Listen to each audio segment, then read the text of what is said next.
এবার ক্ষীরপাই থেকেও দীঘা ও করুণাময়ী state bus চলবে। নমস্কার, স্থানীয় সংবাদের ডিজিটাল মিডিয়ায় তনুপ ঘোষের রিপোর্টে সংবাদ পাঠে আমি মন্দিরা মাঝি। ঘাটাল মহকুমার বাস যাত্রীদের কাছে সুখবর। এবার থেকে দক্ষিণবঙ্গ রাষ্ট্রীয় পরিবহন সংস্থা তাদের ক্ষীরপাই ডিপো থেকে আরও দুটি বাস চালু করবে। একটি বাস নিয়মিত দীঘা যাবে, অন্যটি করুণাময়ী। আজ এই বাসগুলি চলার কথা আনুষ্ঠানিকভাবে ঘোষণা করেন দক্ষিণবঙ্গ রাষ্ট্রীয় পরিবহন সংস্থার চেয়ারম্যান সুভাষ মণ্ডল।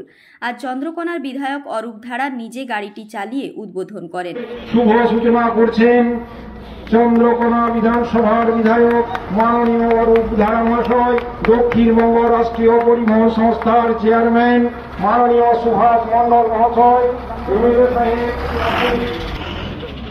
সংস্থার চেয়ারম্যান বলেন, আজ আনুষ্ঠানিকভাবে উদ্বোধন করা হলেও 1 নভেম্বর থেকে ওই বাসগুলি নিয়মিত চলাচল করতে শুরু করবে। 1 নভেম্বরের 2-1 দিন আগেই টাইম টেবিল এবং ভাড়া জানিয়ে দেওয়া হবে। আজ বাসের উদ্বোধন করতে এসে পূর্বতন পরিবহন মন্ত্রী শুভেন্দু অধিকারীর নাম না উল্লেখ করে তাকে আক্রমণ করেন সুভাষবাবু।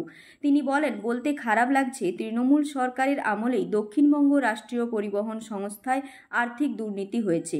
যারা দুর্নীতি করেছেন তারা এখন অন্য দলে রয়েছেন। সুভাষবাবু ঠিক কি বলছেন শুনে নিন।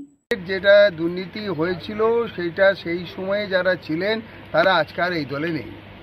সেটা আমরা আমাদের মতো আমরা সঙ্গে সঙ্গে আমরা জানার পরেই আমরা প্রথম বোর্ড মিটিংয়ে এজেন্ডাতে আনি যে ঘটনাটা কি জানাতে হবে এবং যা জানতে পারি তার উপরে আমরা এফআইআর করি।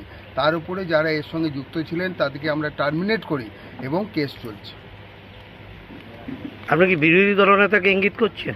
আমি বললাম তো, সেই সময় যারা ছিলেন তারা এখন আমাদের দলে। এক সময় এই পরিবহনের যারা দায়িত্বে এলেন পরবর্তীকালে আমাদের সরকার থাকাকালীনই, তারা প্রথমে টাকাটাকে রিচার্জ করতে হয়। যে আমি 100 টাকা রিচার্জ করলাম, 100 টাকার আমি টিকিট কাটার আমার ক্ষমতা, তার বেশি কিন্তু 101 টাকা ক্ষমতা নেই। কিন্তু কি কারণে, মানে 100 টাকা হয়ে গেলে সেটা লক হয়ে যাবে, খুলবে না। কি কারণে, কাদের সাথে এই লক সিস্টেম ছিল না এবং সেই সুযোগ নিয়ে এক শ্রেণীর ব্যবসাদার বলুন বা কারা এর সঙ্গে দায়িত্বে ছিলেন তারা বলুন, যোগ সাজস হয়ে এই কর্পোরেশনের প্রায় 7 কোটি টাকা তারা 2 নম্বরই করেছিলেন। আমরা আসার পরেই যখন শুনলাম যে এই কর্পোরেশনে এরকম একটা ঘটনা ঘটে আছে, আমরা শোনার পরেই সেটাকে প্রথম বোর্ড মিটিংয়ে আমরা পেশ করলাম যে ঘটনাটা কি। কর্পোরেশনের এরকম একটা 7 কোটি টাকা দুর্নীতি করে যারা বেরিয়ে চলে গেল তাদেরকে আমরা কিছু করতে পারবো না, এবং সেটাকে আমরা প্রাথমিকভাবে এফআইআর করেছি এবং যারা এদের সঙ্গে যুক্ত ছিলেন তাদেরকে আমরা অলরেডি টার্মিনেট করেছি। কিন্তু আসল দোষী আমরা এখনো তাদেরকে কোনো সাজা দিতে পারিনি। এটা আইনের প্রসেস চলছে, কেস চলছে।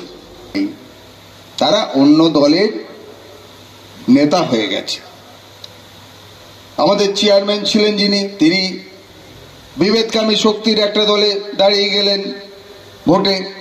তারপরে যিনি মন্ত্রী ছিলেন সেই সময় তিনি অন্য দলে চলে গেলেন।